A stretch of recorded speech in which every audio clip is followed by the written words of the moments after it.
Appalachian Harvest is a food hub located in Southwest Virginia that provides regional herb and vegetable farmers with training, technical support, aggregation, and distribution services, connecting them to retail markets. We currently source produce from farmers in Virginia, Tennessee, West Virginia, Kentucky, and North Carolina. This webinar is made possible by Risk Management Agency 2018 Risk Management Education Partnership Program.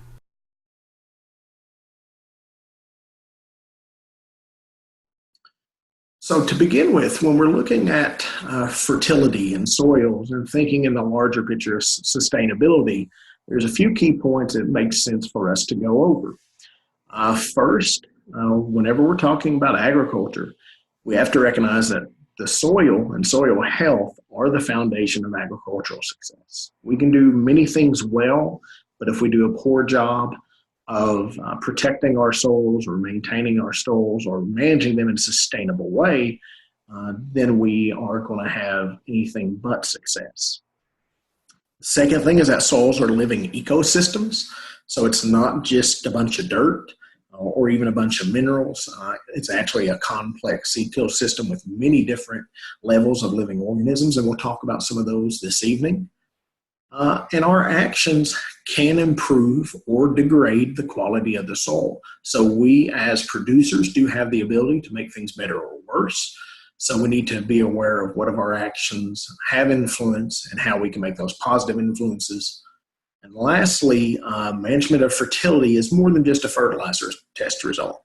So while we do utilize test results, soil test results, they're an excellent tool in our management program for fertility. It's not just about how much fertilizer do we want to add.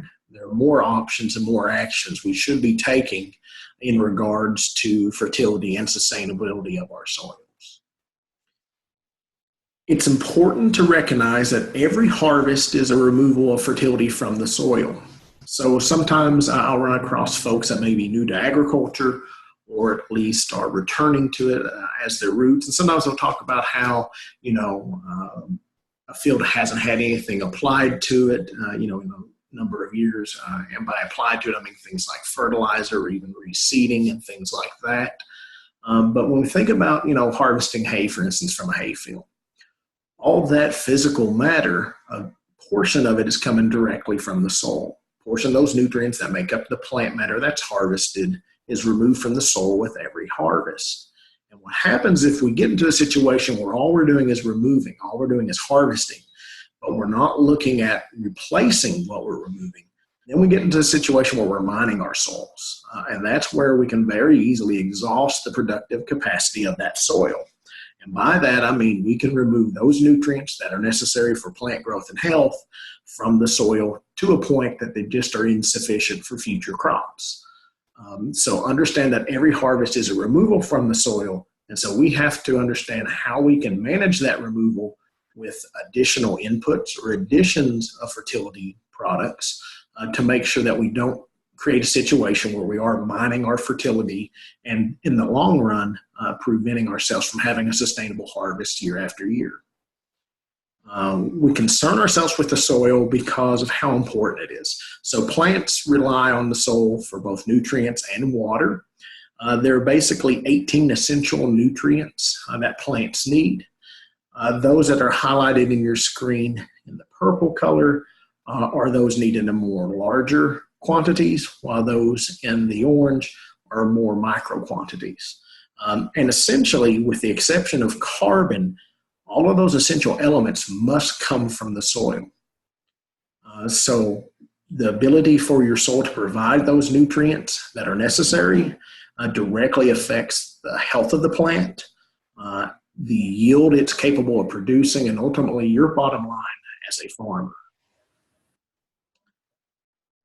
As I mentioned earlier, soil is not just a bunch of dirt or even a bunch of minerals and things like that. If we look at the figure you see on your screen, if we had the theoretical ideal soil, we would see that it's 45% mineral, 5% organic matter, 25% water, and 25% air. So all these different components are there in any given soil. We'll see those percentages change, sometimes for the worse, because obviously a soil that doesn't have much room for air or water is not going to be an ideal place to grow plants. But what we find is all those different materials, both the mineral as well as organic matter, as well as the pore space, which is that area where water and air can occupy, are all working together to actually be the soil. If we look at the mineral components, and it is important because it does have impact on how soils will act or their different qualities. So the mineral component is one of three types: sand, silt, or clay. You see a diagram there on your screen of more or less the relative sizes of sand, silt, and clay. And you can see sand is extremely large compared to both silt and clay. And what the component of these, or how much of each one is present in the soil, it actually what determines the soil texture for a given soil. And texture does relate to certain physical characteristics of the soil. What's difficult, though, is it's not readily affected because basically these mineral components are coming from the parent material of the soil, or those materials that were degraded, broken down over the many, many years to create the soil. So it's very difficult for us to come in and have an effect on soil texture. So it's very hard to turn a very sandy soil into a clay soil, for instance. It's when you look at the physical task of adding large amounts of other mineral components, it's very daunting. So it's not something we actually look at modifying significantly. So the soil texture, to a certain extent, is what it is. However, and here you can just see where the different components, how they're made up. So this is a soil texture triangle. You'll see this a lot if you dig deeper into soil health and things of that nature. And all it is saying, based on the percentages of sand, silt, and clay, what is the general name for a soil? Generally, those that we think of as being more productive for agricultural use are those that are kind of in the center of that diagram. So clay loams, loams, even sandy loams, silt loams are all considered fairly productive ground and also easily managed. When you start getting into more extreme, where you have more of one type of component actually dominating, you start getting things that behave a little bit differently and maybe to more extremes. So a very clay soil with a high percentage of clay is going to have its own characteristics. A very sandy soil, for instance, is going to have its own characteristics. And so those are kind of a mix or of the three, or even of any two of the three, generally are kind of more moderate in their activity and are generally looked at as the more ideal type soils. Air and water are important to talk about when we talk about soils, even though, in a sense, they're not classically what we think of. The reason it's important is, one, air and water are inversely proportional to each other. And basically what we mean by that is the pore space, that area that could be full of air and water, as we add more water, we're displacing air, or as water is removed, air is displacing water. So we typically see that pore space is largely influenced by texture.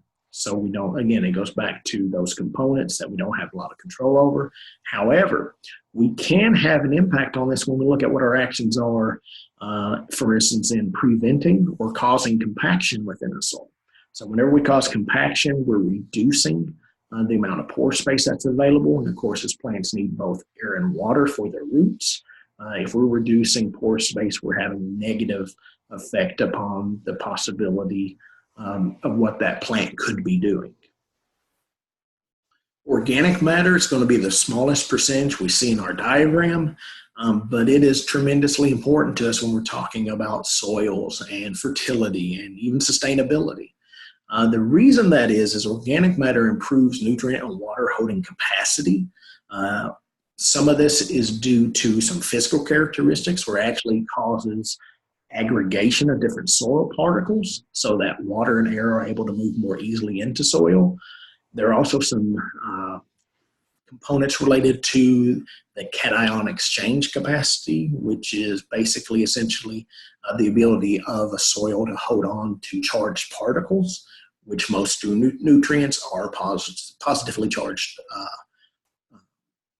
particles. And so whenever we can increase that CEC or cation exchange capacity, we're able to increase fertility. Organic matter itself, upon its decomposition by the different living organisms within the soil, is actually a source of nutrients for plants. So it's important as a source of fertility.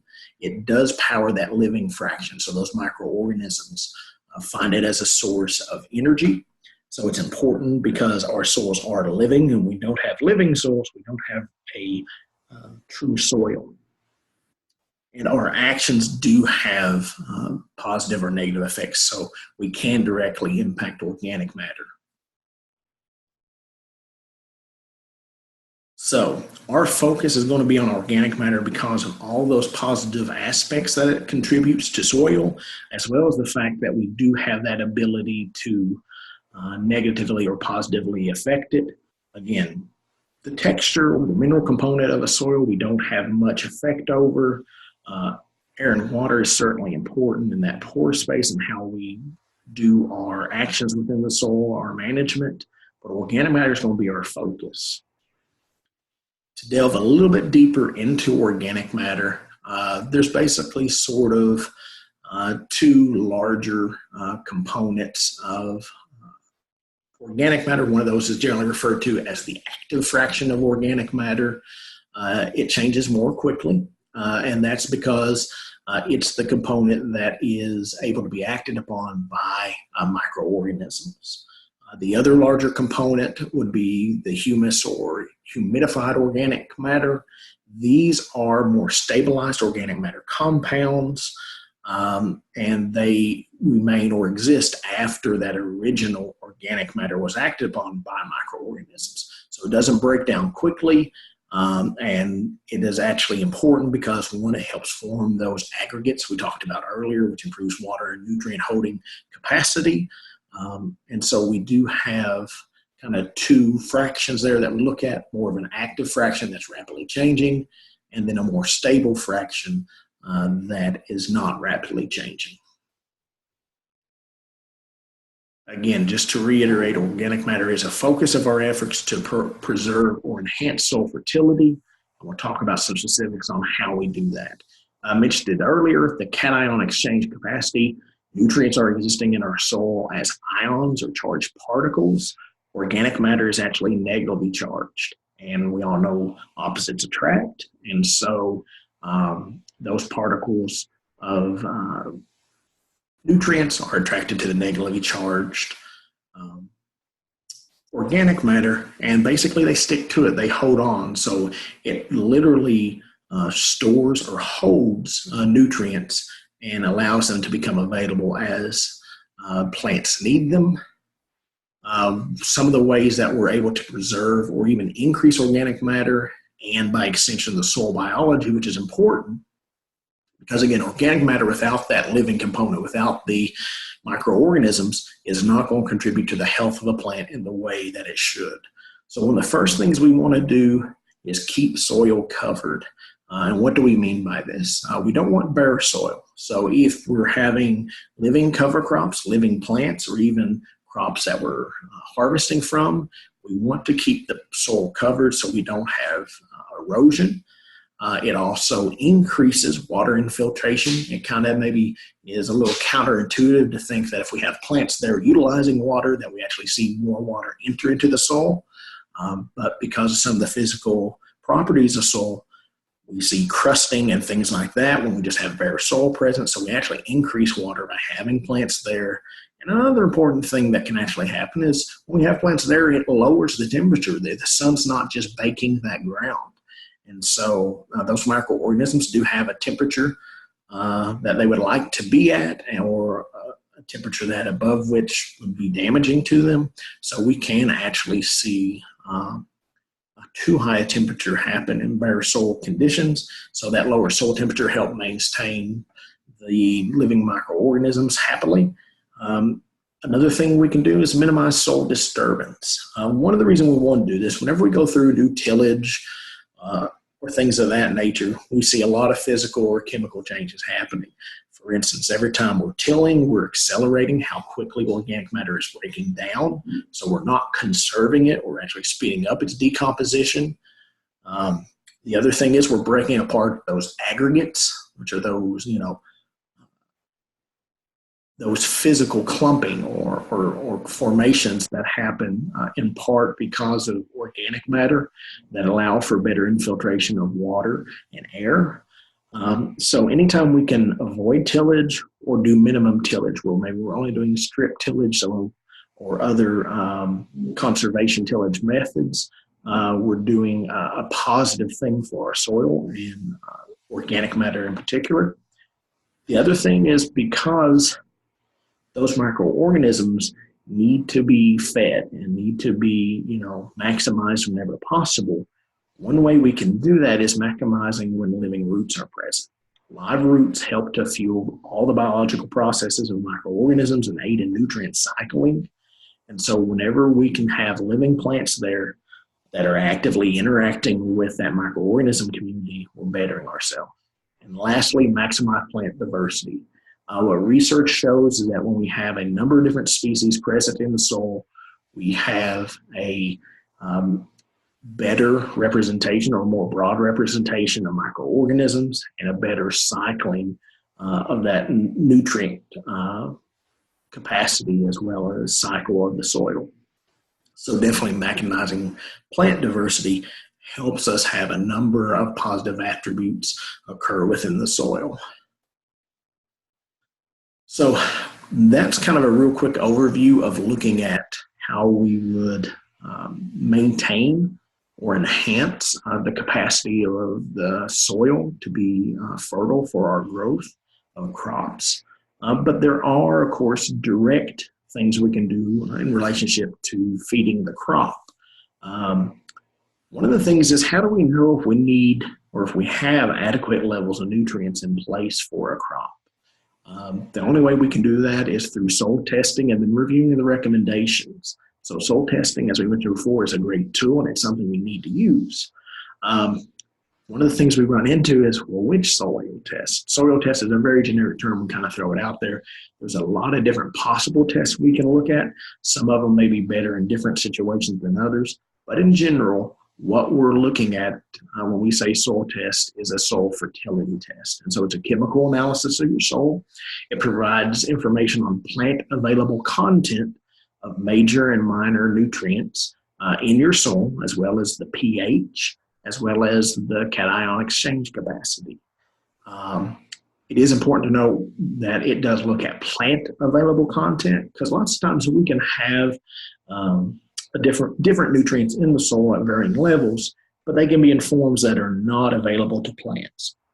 So making sure we're actually looking at those portions of nutrients which could be taken up by plants is important.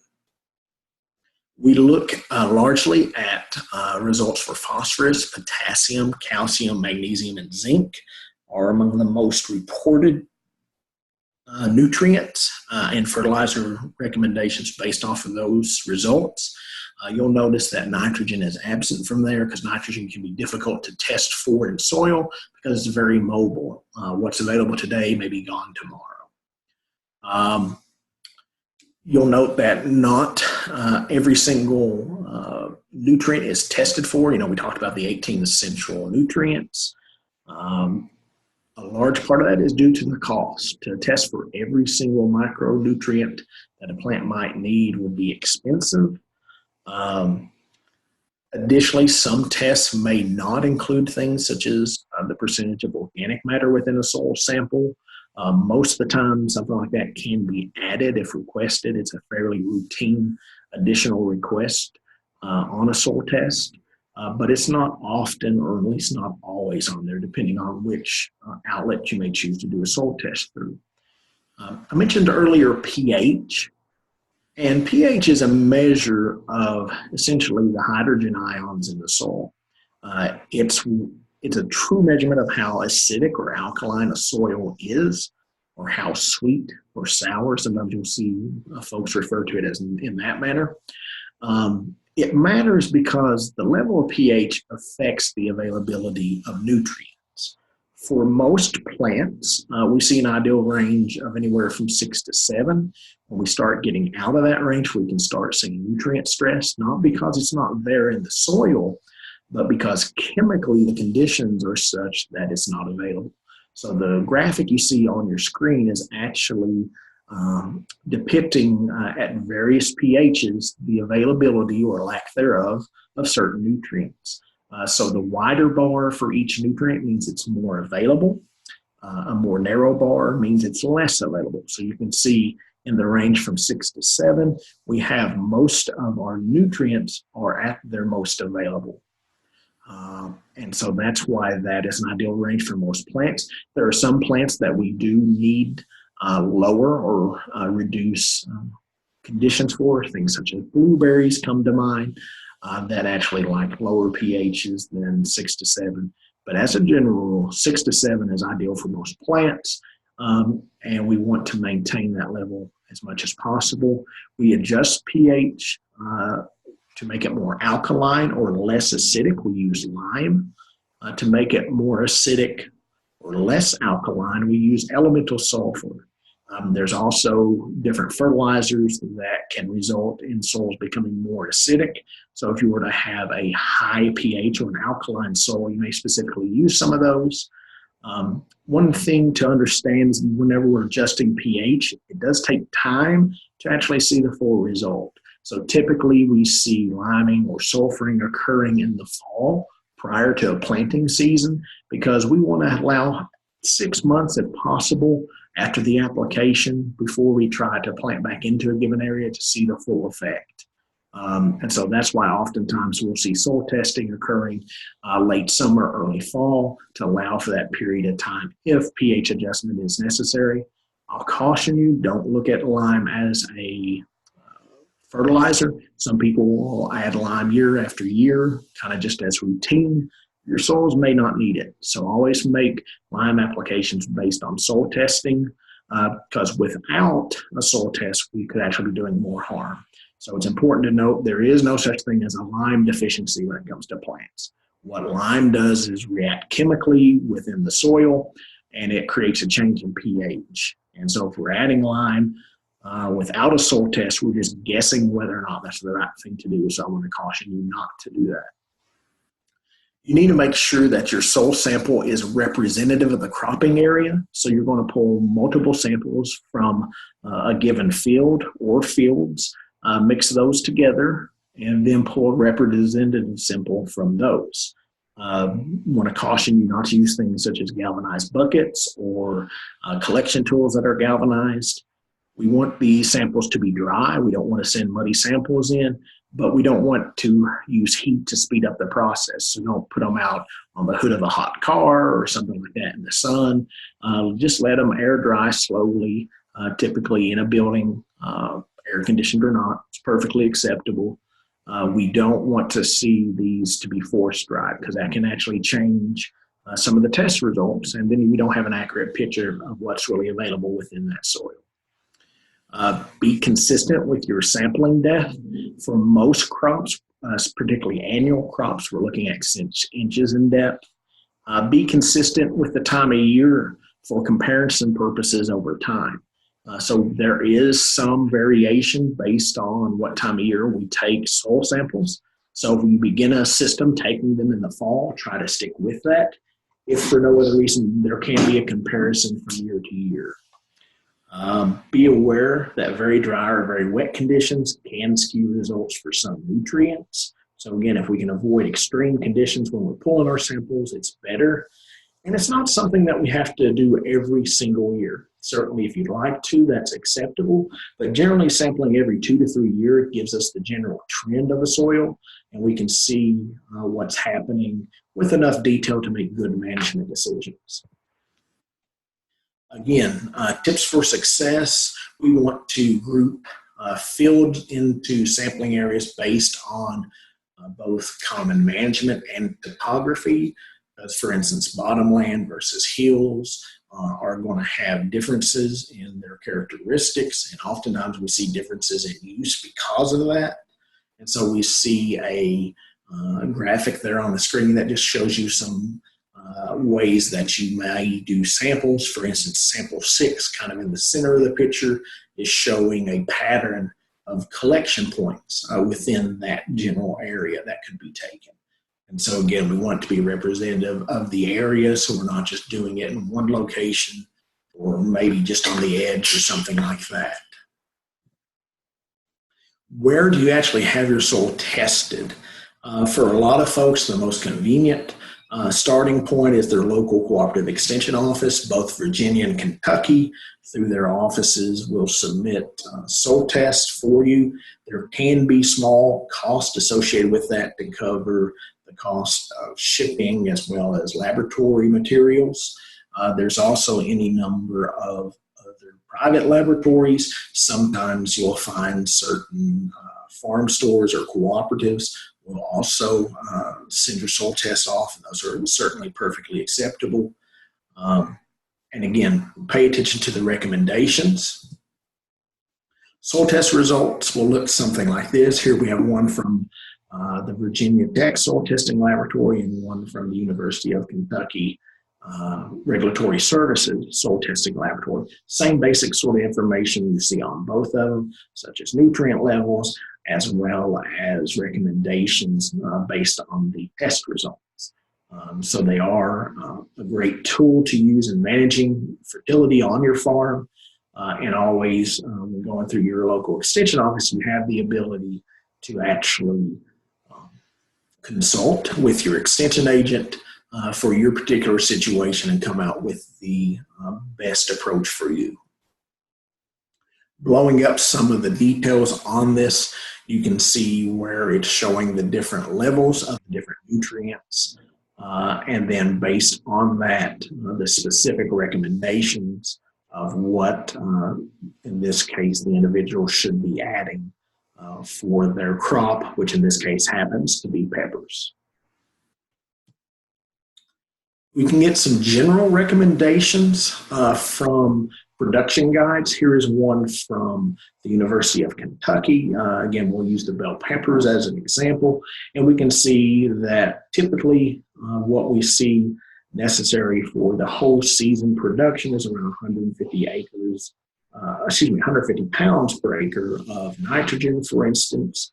And so it looks at how much are we applying pre-plant, how much are we applying through fertigation or fertilizer applied through the irrigation system. So this is a commercial recommendation. And again, we look at as well the phosphorus and potassium application, how much is needed per acre. And you'll see that this sort of information is repeated for many different crops within these production manuals.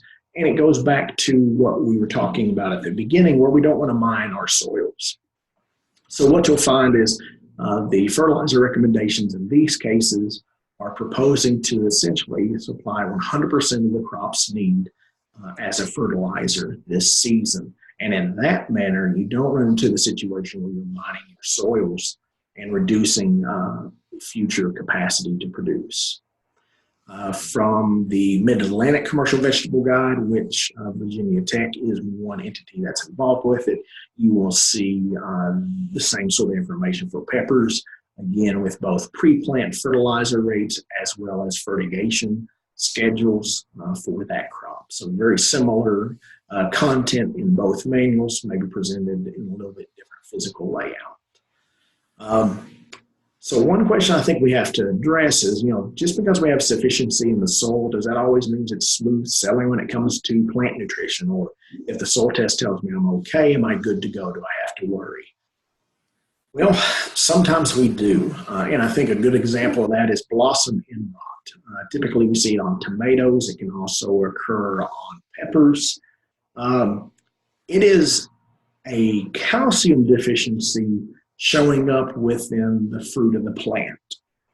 But that's not to say it's a sole deficiency of calcium. What we see with calcium is it's failing to make it to the fruit in a timely fashion.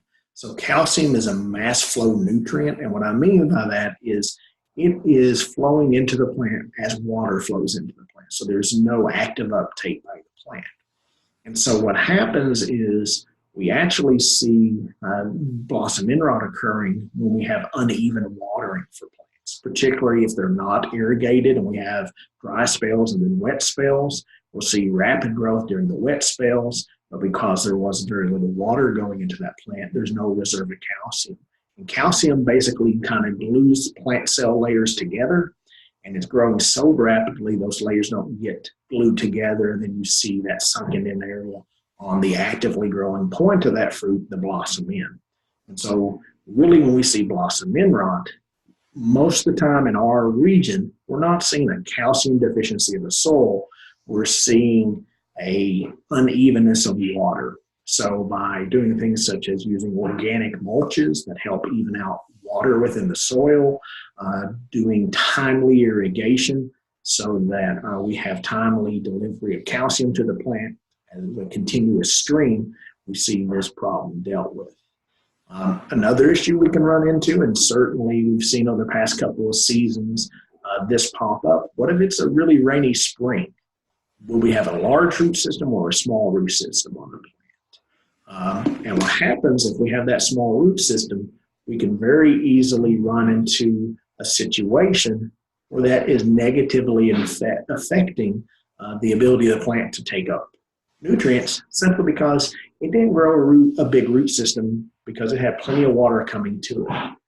But it very easily can exhaust the nutrients in a small limited area. And as a result, we see negative impacts on that crop. Some of the best practices that we want to do with fertility management, and we'll see these repeated elsewhere in other practices such as insect or diseases, but rotation of crops. Different crops have different nutritional needs, and by rotating them, we're not as likely to see a deficiency of one particular nutrient occur. Anytime we can use cover crops or green manure crops, these are crops that we're planting, not necessarily for harvest or direct use, but we're able to turn those under or otherwise kill those, leave them as a mulch. But they're adding to that organic matter. They're feeding the microorganisms within the soil. And of course, always the judicious use of fertility inputs. While we don't want to over-apply for fertility products or apply them unnecessarily, we also don't want to be in a situation where we're mining our soils and reducing the productive capacity. So we do want to use fertility inputs as needed, and that's where that soil testing program allows us to do that. Certainly we can use manures or animal litters as a fertilizer on the farm. There's some timing that comes into play when we look at food safety. But one of the things we want to look at when we are using these materials is on what basis we're applying. Manures and litters should be based on the phosphorus content and phosphorus recommendations for the crop, because an over-application of phosphorus can gravely affect surface water. And so part of it is, one, we want to incorporate those materials into the soil as soon as possible. One reason is it reduces the loss of nitrogen. So while we often think of these materials being high in nitrogen, oftentimes they're actually high in phosphorus, but we want to preserve that nitrogen by turning those under incorporation, because when left on the surface, we can actually have nitrogen volatilizing away, and we're not getting the impact we thought. And also when we leave these materials on the surface, they are at greater risk of eroding and entering into things such as surface water, which would be very negative for the environment, so we want to avoid that. So whenever we use these materials, base our rates or how much we're applying on the phosphorus recommendations and the phosphorus content, and then always incorporate into the soil. Let me point you to a couple of resources. We already looked at some of an example of what's coming out of both of these for fertility recommendations. There's additional information for any number of different crops. You see the two major ones for Virginia and Kentucky. There's other ones that are more broad, but these are excellent because they do offer a localized recommendation. An excellent resource to study more on soil fertility and sustainability would be materials from SARE, which is the Sustainable Agriculture Research and Education Organization. They have two excellent books that are available for free online, either download as a PDF or they also have those available for purchase as a book. The first one of those is Building Soils for Better Crops. It's a sustainable soil management book. It's an excellent resource. It goes greater in depth with some of the topics we've talked about tonight. And the second would be Managing Cover Crops Profitably. Utilizing cover crops is something that I think our region can do better. There's challenges with using those, whether you're a conventional or organic farmer, but the use of cover crops, I think, is essential for maintaining fertility, and it has a host of other benefits. So I encourage you to take a greater look at that topic. There's also some excellent resources through the USDA Natural Resources Conservation Service. First, I would point you to the USDA NRCS East National Technology Support Center, which is actually a YouTube channel. They have a number of excellent resources relating to soil health and fertility on a number of different agricultural topics, not just horticulture production. But one I would recommend to you is the documentary or video that is called Undercover Farmers. It's about a half hour long, and basically it's just showing some examples of folks, farmers that are adopting cover cropping and what it's meant for their farms and their operations. But they have a number of different topics and playlists, including a number on cover cropping and other soil fertility issues. Also through their website, they have a number of different resources that are of great use, and certainly the local offices that are available across our region are an excellent resource.